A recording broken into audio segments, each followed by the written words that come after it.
Salam alaikum, chers étudiants. Donc, dans cette deuxième partie de la modulation d'amplitude avec porteuse, on va considérer un cas spécial où le message est considéré un message sinusoïdal. Il a la forme suivante. Donc le message ou le signal modulant, il est à cette forme-là, avec une fréquence FM, une amplitude AM. FM est une fréquence faible, parce que le message il est basse fréquence. Donc, l'onde modulée, l'expression de l'onde modulée avec porteuse est donnée par cette expression. On va remplacer le M de T par cette expression. Donc, on obtient ça. Donc, nous avons remplacé le KAM par petit a, qui est l'indice de modulation. Et on obtient cette expression-là. Donc, après développement, on trouve ces deux expressions. Également, on peut remplacer le cos fois cos par... On peut utiliser cette propriété pour remplacer le produit de deux cosinus par une somme. Et on obtient finalement l'onde modulée V de t est donnée par l'expression suivante. Nous avons trois termes, trois cosinus, avec le premier avec une fréquence F0, le deuxième avec une fréquence F0 plus Fm, et le troisième avec une fréquence F0 moins Fm.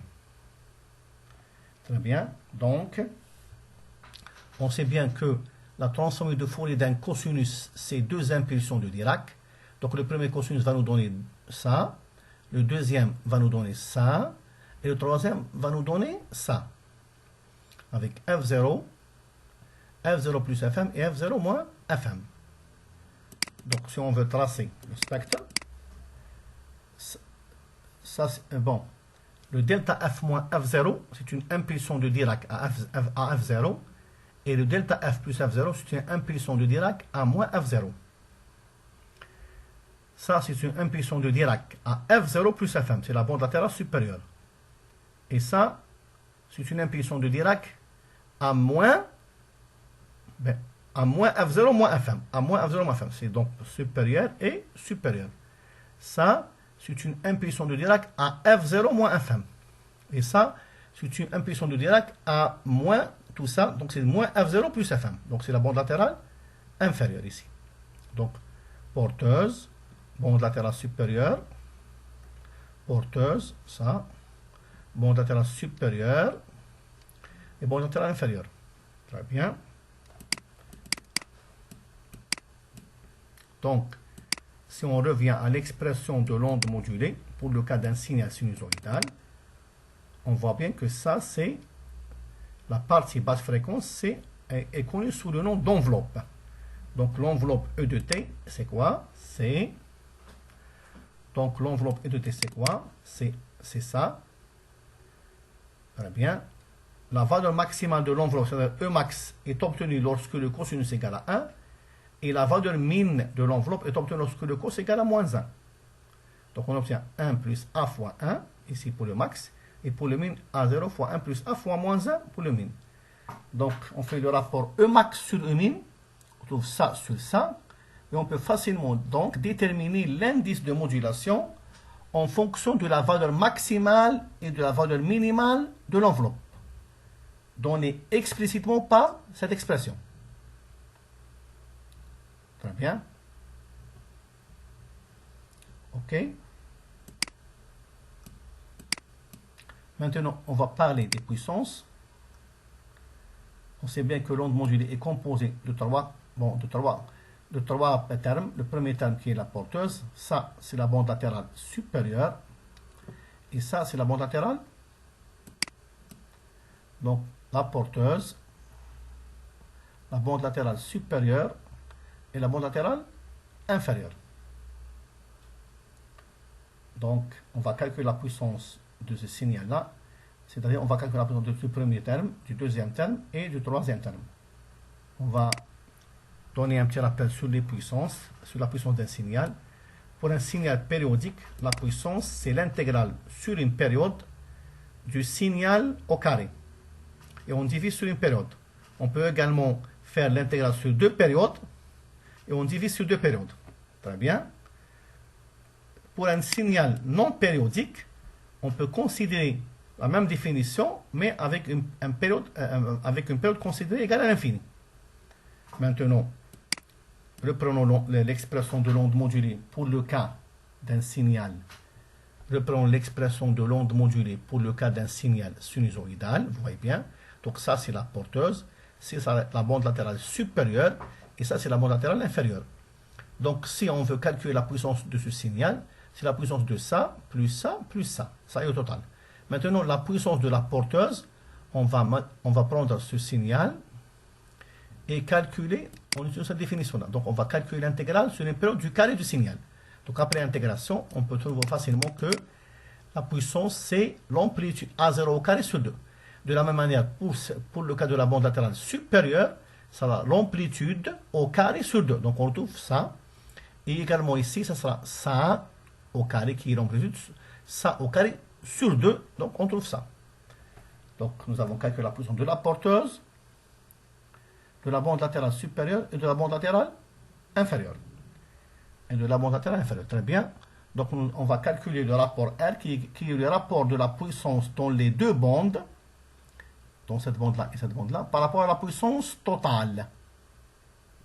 Donc, le R, c'est la puissance dans les deux bandes, c'est-à-dire cette puissance-là plus cette puissance-là, sur la puissance totale qui est ça, plus ça, plus ça. Et on retrouve le rapport R en fonction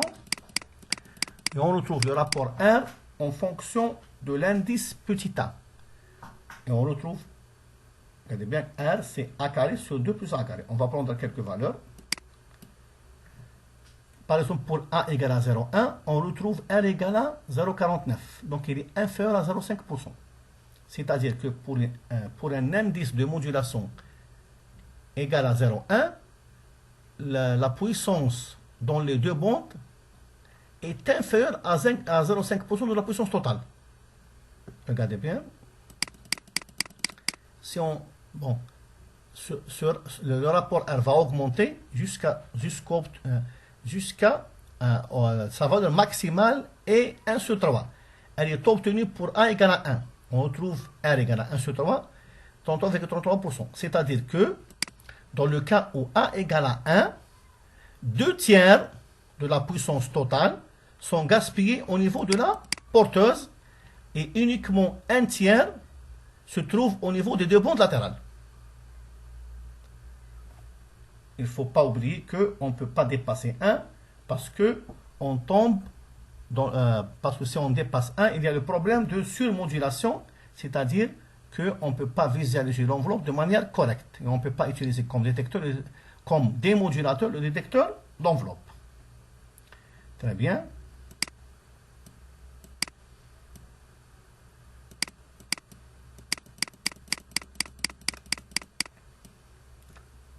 Maintenant, on va parler de la génération des ondes AM. C'est-à-dire on va parler d'un modulateur AM. Le modulateur permet de générer une onde modulée. Donc le modulateur, qu'est-ce qu'il fait? Il modifie le message en une forme appropriée pour pouvoir le transmettre. C'est-à-dire, le message après modification M de T modifié, on retrouve l'onde modulée.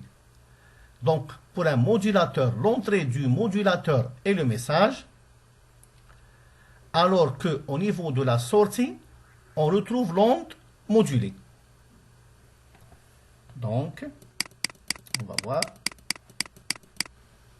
Donc, à partir du système, nous avons V1 de T, c'est M de T fois K. Et V2 de T, c'est la multiplication de V1 par cette porteuse-là.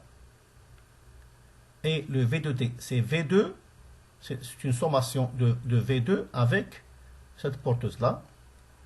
Et on retrouve ça. Donc, on peut obtenir enfin l'expression de V de T, qui est cette expression.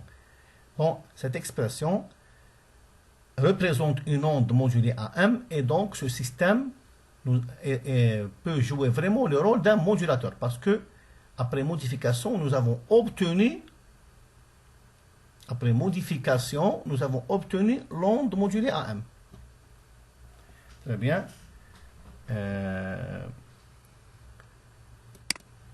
Bon, notons bien que cette détection... Bon, très bien, pardon. Ça, c'est un modulateur. Maintenant, pour le cas, on va parler de la... Dans le prochain cours, on va parler de la détection synchrone, c'est-à-dire, on va parler de la démodulation exactement. On va donner deux démodulateurs. On va parler de deux démodulateurs. Le premier étant le démodulateur basé sur la détection synchrone, et le deuxième est un modulateur très connu qui est le détecteur d'enveloppe. Et merci pour votre attention. Wassalamu alaikum wa rahmatullahi ta'ala